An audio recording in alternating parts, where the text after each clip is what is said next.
Good evening everyone and welcome back to our channel. I am Twinkle Quatra from IME Law College and currently a legal intern at Lexis and Company. And today I will talk about MTP, that is medical termination of pregnancy. This abortion or miscarriage is considered unethical all around the world when US passed it anti-abortion law, and some were against the law and some were with the law. Some thinks that abortion is equals to murder and some thinks that abortion is equals to reproductive right of every woman.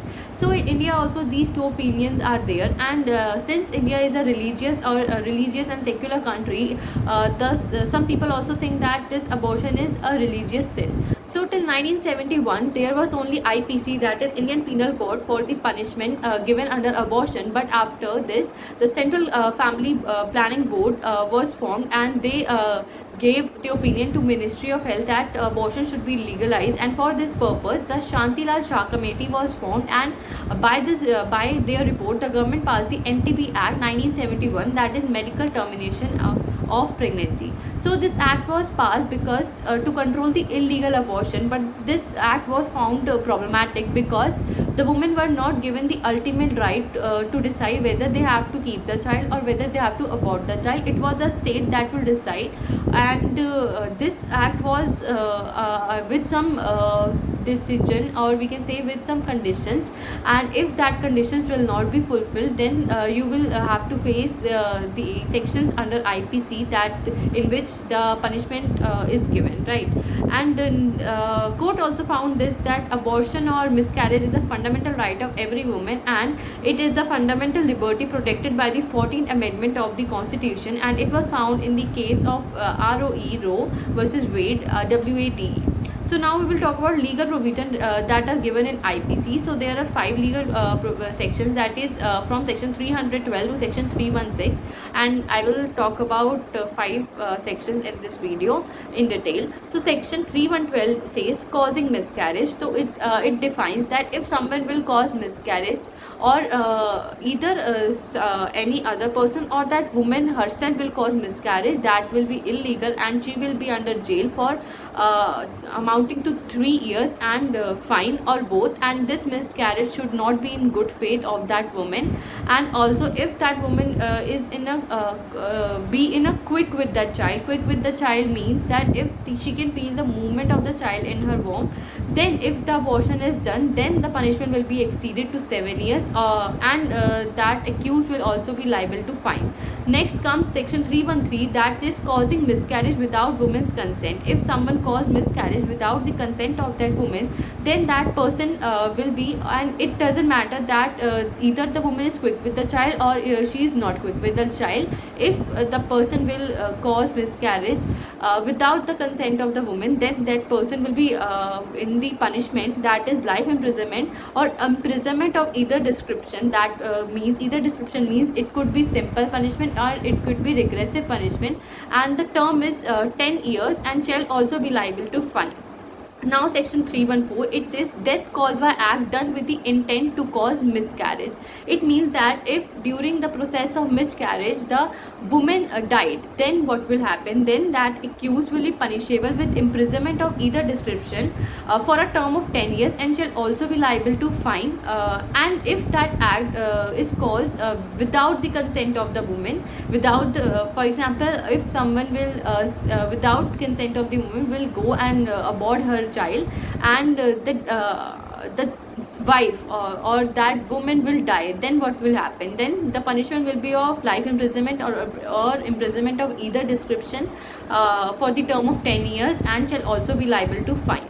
Now in this offense, it doesn't matter that the accused knows that the woman will die or not. He or she will be punishable under this offense. Now section 315 comes, that says act done with intent to prevent child being born alive or to cause it to die after birth.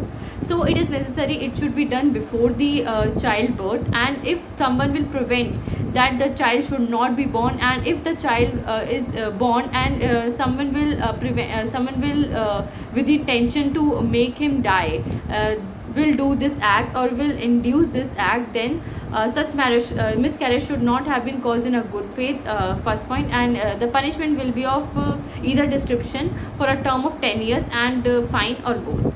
So last is 316, that is causing death or quick unborn child by act amounting to culpable homicide. It means whoever does any act, this is the Bare Act language. For this section I am reading a Bare Act language because you will understand that in that way more. So it says, whoever does any act under such circumstances, that is he thereby caused death, he would be guilty of culpable homicide, and thus by such act cause the death of a quick unborn child, shall be punishable with imprisonment of either description for a term which may exceed to 10 years and shall also be liable to fine. So let's just take first illustration. Illustration says, A, knowing that he is likely to cause the death of a pregnant woman, does an act which, if it caused the death of the woman, would amount to culpable homicide. A knows that he is going to do an act, and if the act will happen, then the death of the woman is woman, that death is compulsory, that death will surely happen. So the and the woman is injured but does not die, and if that A does that act and he was sure that the act will cause her murder, and but the woman doesn't get injured, and she doesn't die, but the death of an unknown quick child with which she is pregnant is thereby caused, but the death of the child that was quick, the death of that child is caused, then A is guilty under section 316, and he will be punished either description for term of 10 years and shall also be liable to fine. So these were the provisions given in IPC. Now we will talk about the provisions that are given in MTP Act. So first of all, the if some woman does its pregnancy, so there should be three conditions. First is that when there is a danger to the life of the woman, either physically or mentally, and including contraceptive failure. Second is that if that child was going to born because of a rape of a mentally ill woman. And third is that when there would be a substantial risk to the child, and the child would suffer abnormalities after birth. So these are the three conditions under which the abortion can be happen. And most importantly, the medical practitioner who will abort the child should be registered one, and he should have the qualification, and his name should be registered in a state register, and also he should be practicing the gynecology to conduct the termination of pregnancy. This is an essential condition, and these three conditions are also essentials.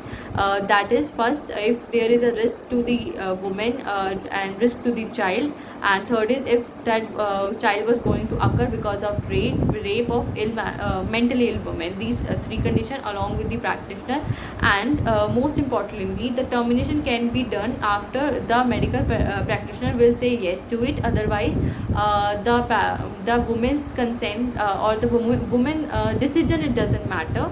And the act is we can say that act is diplomatic because it says that woman consent will be taken. But in the case of Suchita Srivastava, it was questioned that if the woman is mentally retarded, then how will she give her consent? So this act is little diplomatic.